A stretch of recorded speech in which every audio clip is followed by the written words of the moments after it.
In this video, we will construct truth tables for conditional and biconditional statements. We're going to start with conditional statements, which are if-then statements. We're going to use the two simple statements, P, which represents you do your homework, and Q, which represents you get an A. To write if P, then Q as a sentence in English, we would say, if you do your homework, then you get an A. Remember, for if-then statements, we start with if. This part was P, then goes in the middle, and that part is Q. So if P, then Q. Now, our goal in this lesson is to form a truth table for if P, then Q, which we're going to do up here. Our goal is to figure out, based on whether or not P and Q are true or false, is that compound statement, if you do your homework, then you get an A, true or false? Well, if I make the claim to my class, if you do your homework, then you get an A. If you do your homework, it's true that you do your homework, and it's true that you get an A, then that was a true compound statement. I did not lie, it was the truth. So I'm going to put a T here. Now, if it's true that you do your homework, but false that you get an A, then I broke my promise. If I promised you, if you do your homework, then you get an A, you do your homework, and then you don't get an A, I lied. So that was a false statement. Now, if it's false that you do your homework, but you still get an A, my statement right here is not a lie, because I just said that if you do your homework, you get an A. I didn't say what happens if you don't do your homework. So the compound statement, if you do your homework, then you get an A, is still true. And if it's false that you do your homework and false that you get an A, then my original claim, if you do your homework, then you get an A, is also still true. So the only case where an if-then statement is false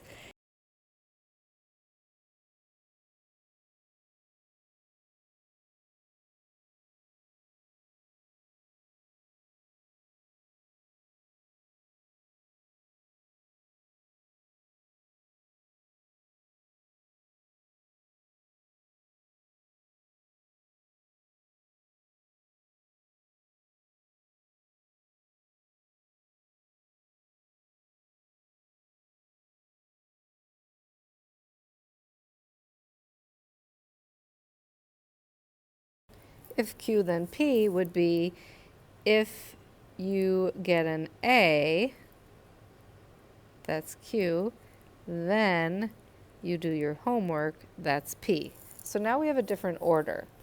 And so if we are looking at our truth table for if Q then P right here, we need to keep in mind that the direction is going from Q to P.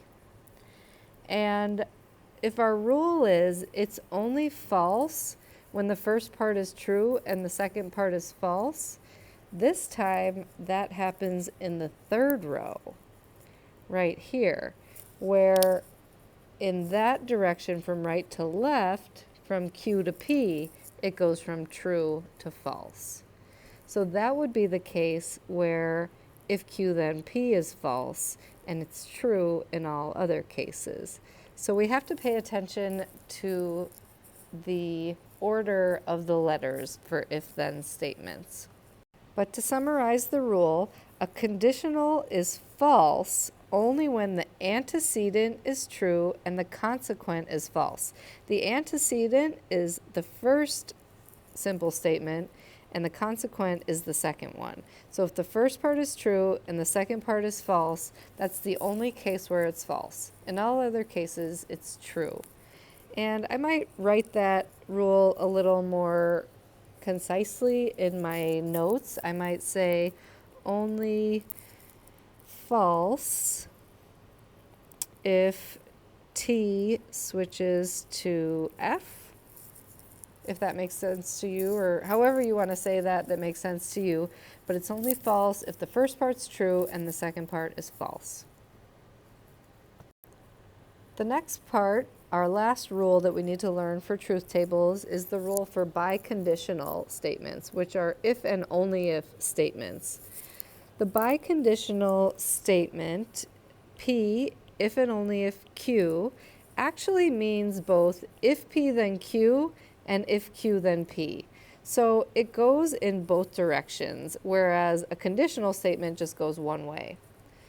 So if we were to take the simple statements P and Q, I'll go to the movie and it's opening night.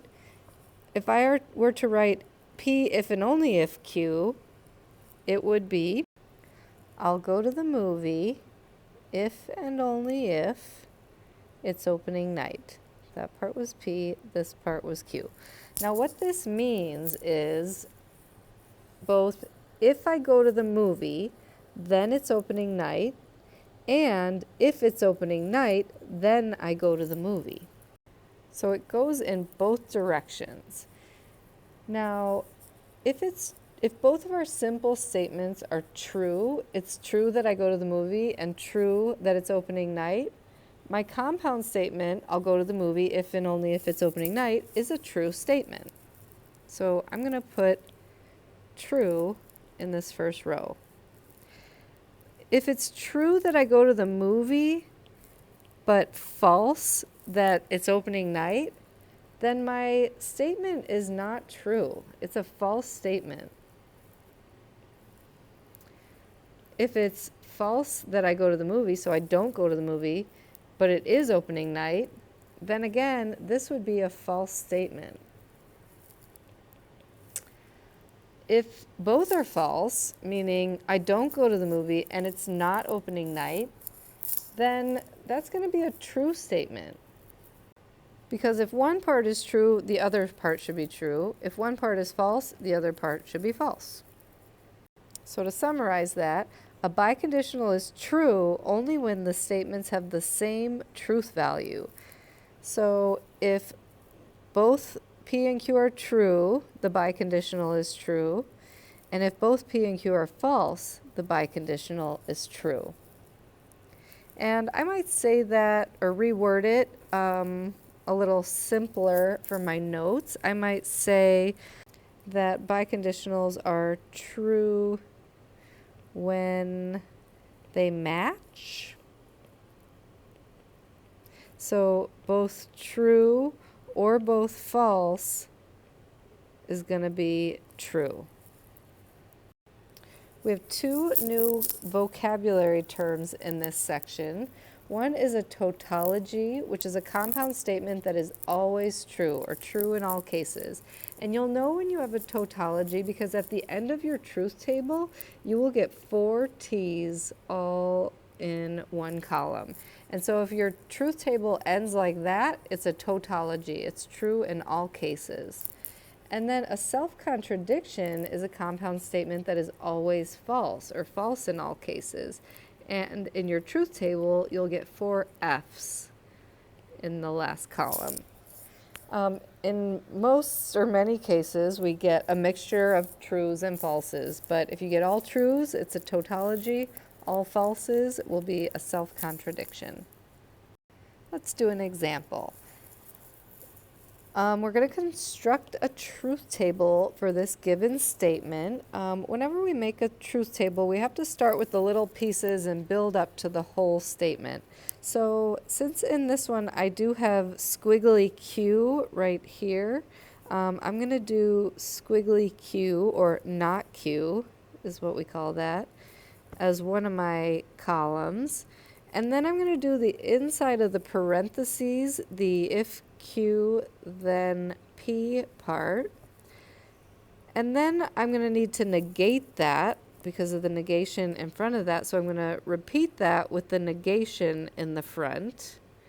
So if Q then P with the negation in the front, which means it's not true that if Q then P. And once I have that, I'm going to be able to do the entire thing. So it's not true that if Q then P and not Q. Now we always start every single truth table with, for P we put T, T, F, F, for Q T, F, T, F. We always start like that. And then for not Q, I'm going to take my Q column right here and switch those to their opposite. So instead of T, F, T, F, I make it F, T, F, T. So for a negation, T's switch to F's and F's switch to T's. I'm going to erase my little arrow. And now I'm doing if Q, then P. So I'm going to be looking at Q and P. But I need to pay attention to the direction. I'm going from Q to P. So if Q, then P, I need to keep in mind that I'm going from right to left. The rule for if then is it's false if we go from true to false, which actually happens in my third row. I go from true to false. In the others, I go from true to true, false to true, and the last one's false to false. So that third one is where we go from true to false, which is the only place that it's false. So I'm going to put an F in the third row and true in the rest. Now the next column over is a negation of the column we just did. Notice the inside of the parentheses, if Q then P, is the same as what we had here, if Q then P, but we have that squiggle in front, meaning we're negating it. So we're just going to take these truth values right here and change them to their opposite. So T becomes F, T becomes F, F becomes T, and T becomes F. And then for our last step, we're joining together, it's not true that, if Q then P, which was right here, with not Q, which is over here. So I'm going to be looking at this column and this one for my last step. And the connective that we're going to be using is and. And the rule for and is only true if both are true. So looking at the two columns I just highlighted, they are both, well, they're actually not both true anywhere. So I'm going to put all false. And then is this compound statement a tautology, self-contradiction, or neither? When we get false in all cases, that's a self-contradiction. And here's one more example. In this one, we need to do the whole top row ourselves. So I'm going to look for any negations of simple statements. I do have that. I have a not P right here. So I'm going to do not P as my first thing. I'm going to need the if P then Q right here that's inside parentheses. So that's going to get its own column. I'm also going to need the other expression inside parentheses. I needed the not P first, which I put at the front. And then so now I'm going to have to put not P or Q. And after I do that, I will have the two parts on either side of the if and only if, so I'm ready to do the whole statement now. So I copy the whole entire statement for my last step. And now I'm ready to do the truth table. So for P, I always do true, true, false, false. And for Q, I always do true, false, true, false. Now I negate P. So I look at my P column and flip all those truth values to their opposite. The T's become F's and the F's become T's. So true, true, false, false becomes false, false, true, true. In my next step, I have an if-then. If P then Q, so I'm going to be looking at P and Q. And remember, if P then Q, for if then, our rule is it's only false if we go from true to false, if the first part's true and the second part is false. And from P to Q, it's going in this direction from left to right. Where does it go from true to false? In the second row, it goes from true to false. So that's going to be the case where it's false, and the rest of the cases will be true.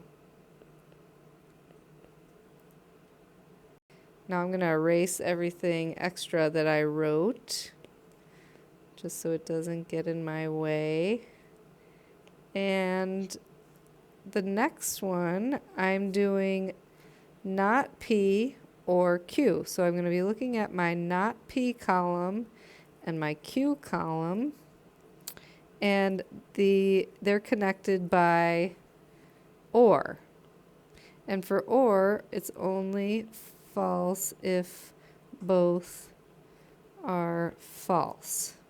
So looking at the two rows that I just marked, they're both false in the second row right here. So I put false in the second row, and the rest are going to be true.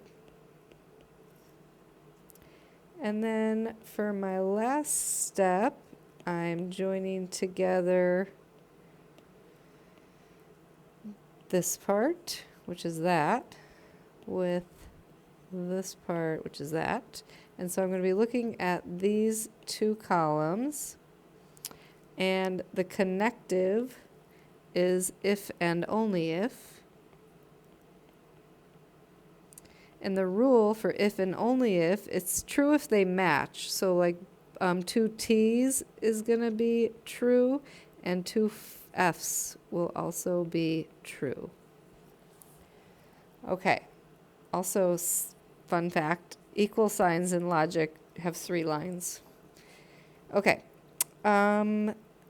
So looking at these two columns, they match in every single row.